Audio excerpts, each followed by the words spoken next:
avec des camarades d'ailleurs qui sont venus de l'Isère, du Rhône, de l'Ain. Nous avons d'ailleurs Florence Blatrix, la première secrétaire fédérale de l'Ain, qui est avec nous ici, les députés de Saône-et-Loire qui ont pu se rendre.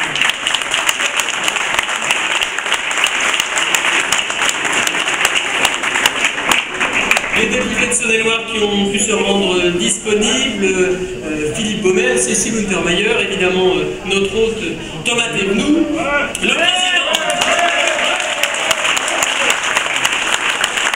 du Conseil général Rémi Chiantron, et puis Sophie Chiraillère. Je vais faire très court parce que j'ai un tout petit papier et puis c'est mal écrit, j'arrive pas à me le relire. Et surtout parce que vous n'êtes pas venu là pour m'écouter, mais je voudrais quand même, en votre nom, je crois, à toutes et à tous, souhaiter la bienvenue à notre ministre du redressement productif, Arnaud Montebourg, qui revient en Saône-et-Loire. Bienvenue en Saône-et-Loire. On a passé toute la journée ensemble. Ce sont des retrouvailles chaleureuses, qu'on a voulu chaleureuses.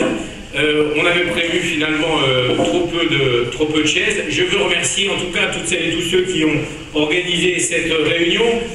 Remercier les amis qui viennent de l'autre côté de la Saône, les amis de l'Ain, qui sont présents nombreux.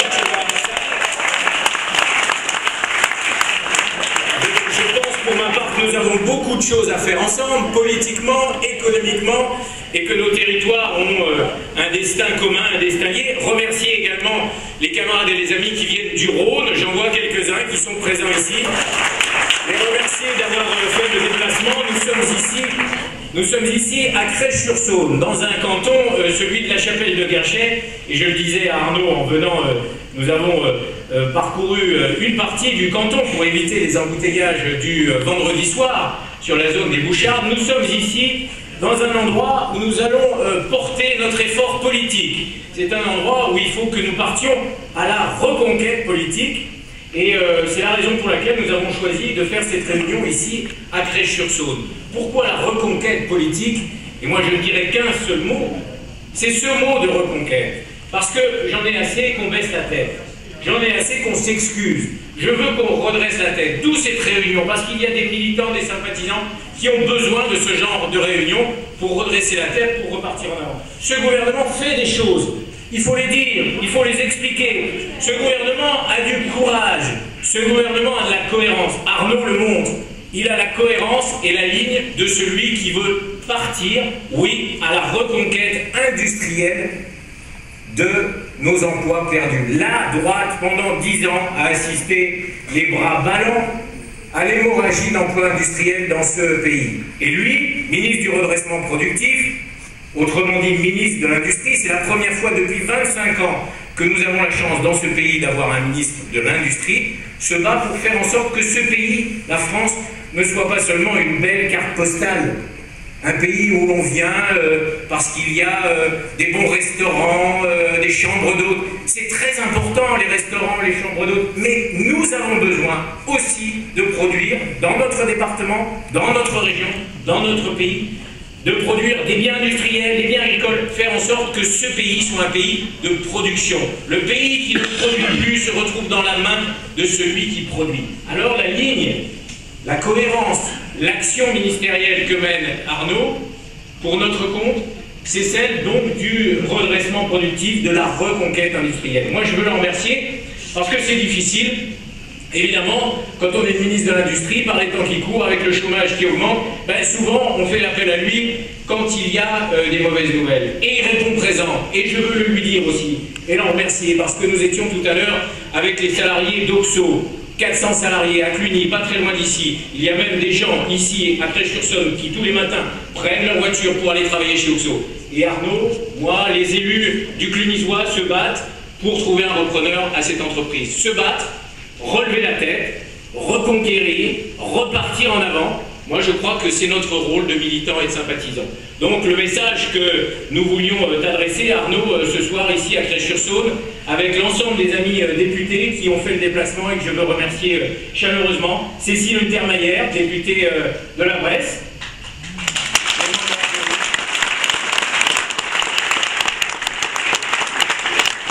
Philippe Baumel,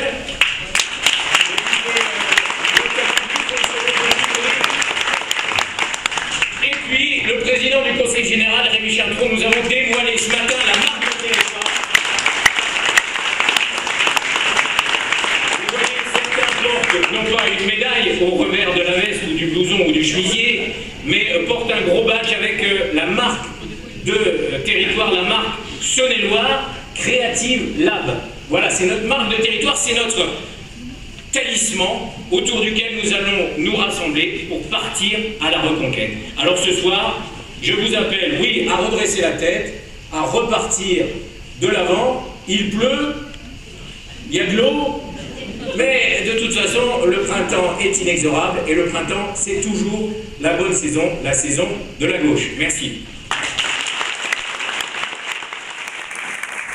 C'est un plaisir non dissimulé et accompagné par quelques amis qui ont décidé de finalement la spiritualité, de se battre pour empêcher que d'autres aient les mêmes droits qu'eux. C'est une nouveauté dans ce monde. Avant, on se battait pour obtenir le même droit que les autres, mais voici que maintenant on manifeste de tous les jours, toutes les heures, avec des crécelles, pour empêcher les autres d'obtenir ce qu'on a déjà depuis des siècles. C'est assez curieux, mais je les en remercie parce que finalement, nous menons dans ce pays des réformes où nous affrontons, parfois d'ailleurs, non pas l'opinion, car l'opinion est favorable majoritairement à ce choix, mais nous affrontons, y compris la régression et des positions de plus en plus réactionnaires, qu'on n'aurait jamais osé défendre il y a bien longtemps. Merci pour cette animation et ce sens de la fête que nous partageons ensemble. C'est, je dois vous dire, beaucoup de plaisir pour moi de retrouver les amis, les visages. C'est aussi le moment des retrouvailles avec ses racines politiques, sentimentales, humaines, et puis aussi de tout ce qu'on a fait ensemble qui finalement suit son chemin. Je remercie Rémi, les élus, qui ont concrétisé aussi des choses qu'on avait fait ensemble lorsque j'étais le président du département. Bref, c'est une sorte de transmission de nos valeurs et qui ne doivent jamais s'interrompre dans ce chemin historique. Nous venons de loin. Nous avons été choisis par les Français dans une période qui est aussi grave que celle qu'a connue l'après-guerre. Les niveaux de dette jamais connus dans toute l'Europe occidentale depuis la Deuxième Guerre mondiale. Des niveaux d'affaissement de l'économie que nous n'avions pas connus depuis 80 ans, c'est l'époque de la Grande Dépression. Des niveaux de fracturation sociale, d'affrontement sur des thèmes ethniques, racistes, que nous n'avons pas connus depuis les années 30. Les Français nous ont choisis comme ceux qui doivent redresser le pays, réunifier les Français et les amener sur un chemin nouveau. Nous avons relevé ce défi. Nous le faisons avec les députés, je les remercie qui sont ici, Thomas, bien sûr, ici, dans le Mâconnais, Philippe, dans le Morvan, Cécile Andrès et tous les autres, Edith, bien sûr, Christophe. Je leur dis d'abord merci de nous apporter l'éclairage nécessaire. Nous sommes enfermés dans nos ministères, on nous cite pléguère, mais nous avons beaucoup de travail. Et eux nous disent, voilà ce qui se dit à tel endroit. Je dis, mais qu'est-ce qu'il en pense, le père qui, de temps en temps, me téléphonait quand moi-même j'étais député? Qu'est-ce qu'il se dit? Et les députés sont là pour relier, faire ce lien entre le terrain, les inquiétudes, la colère, le désappointement, la déception ou l'espoir. Et je veux les en remercier parce qu'ils appartiennent à cet équilibre politique dont nous avons besoin pour avancer, dans lequel nous travaillons. Merci à tous les socialistes, et les autres d'ailleurs, qui sont là, nombreux présents. Tout à l'heure, Thomas disait, il faut relever la tête, mais nous avons des choses, d'abord, dont nous pouvons être fiers. Je suis venu vous en parler. Nous menons un gouvernement de combat. C'est un combat contre des forces qui sont adverses, des forces considérables. C'est un combat aussi contre l'abandon d'un certain nombre de choses qu'on a laissées aller pendant des générations et des années. Les 10 dernières années, on a laissé faire, on a laissé aller. Et voici que la politique revient, qu'on prend les rênes en main, qu'on impose des positions, qu'on dit non, on le dit gentiment une première fois, on le dit poliment une deuxième fois, puis la troisième fois on se fâche. Nous sommes aujourd'hui dans une situation où nous devons affronter l'héritage qui nous a été légué et affronter la dureté de l'économie qui s'affaisse dans toute l'Union européenne. Donc nous devons faire face et surtout nous unir. C'est le point, je crois, le plus utile. Pas seulement nous unir nous, car nous le sommes, mais unir, y compris les Français, autour d'un projet qui nous est commun. Je voudrais dire ici, en introduction, je pense que vous aurez de nombreuses questions, et je voudrais laisser de la place au questionnement, au débat, que nous avons fait le choix de réunifier les Français après les années de division et de haine institutionnalisée. D'abord, essayer de se donner la main autour de projets collectifs. Quels sont-ils? D'abord, d'une certaine manière, on va le dire, la protection de notre modèle social. Tous les libéraux du monde, et y compris français, demandent le démantèlement du système social français. Ils le considèrent trop coûteux, ils le considèrent encombrant, ils veulent s'en débarrasser à toute vitesse. Le gouvernement est un gouvernement de résistance par rapport à cela. Bien sûr qu'il va falloir adapter, parce que nous n'avons pas aujourd'hui des marges financières considérables, mais nous sommes des protecteurs. Et il faudrait le rappeler. On nous parle des services publics. Là aussi, nous défendons le service public. L'une des premières décisions, lorsque je suis devenu le ministre que vous connaissez, j'ai convoqué le président de la Poste.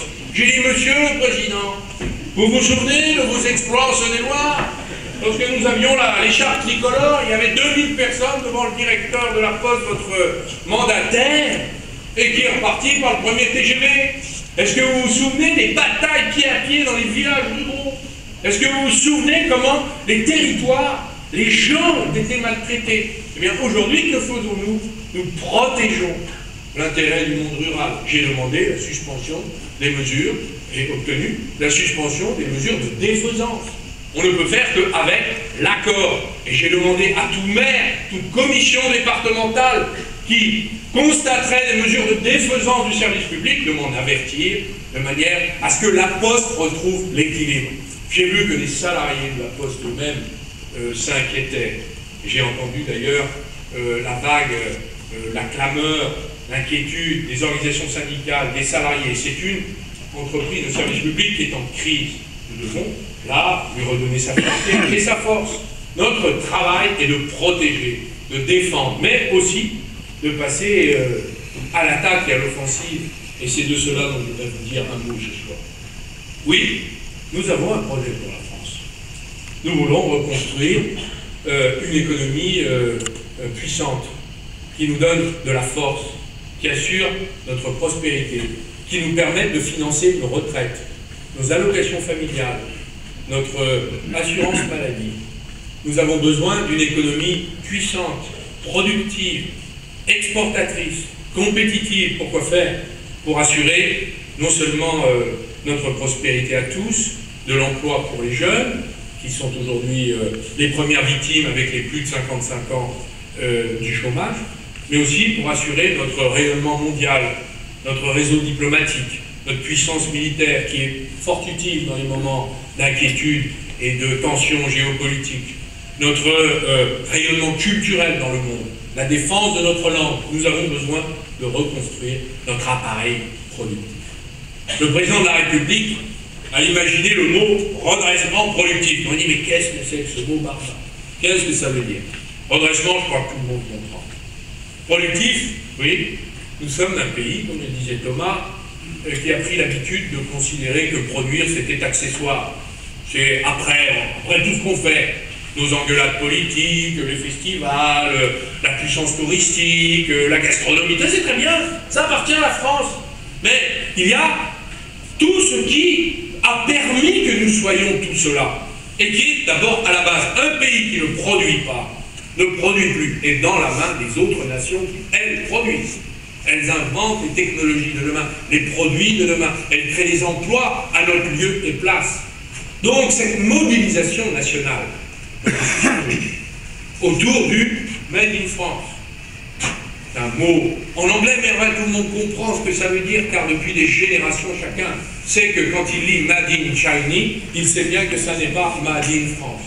Il sait bien que quand il lit Das Auto Made in Germany, il sait bien que ce n'est pas Made in France. Et que les nations sont en compétition pour augmenter leur puissance économique au détriment des outils industriels des autres. Et qu'il y a là une lutte aujourd'hui mondiale sans merci dans laquelle il faut se réarmer, s'organiser et se mettre au niveau de la compétition mondiale pour survivre et défendre ce qui nous est le plus cher.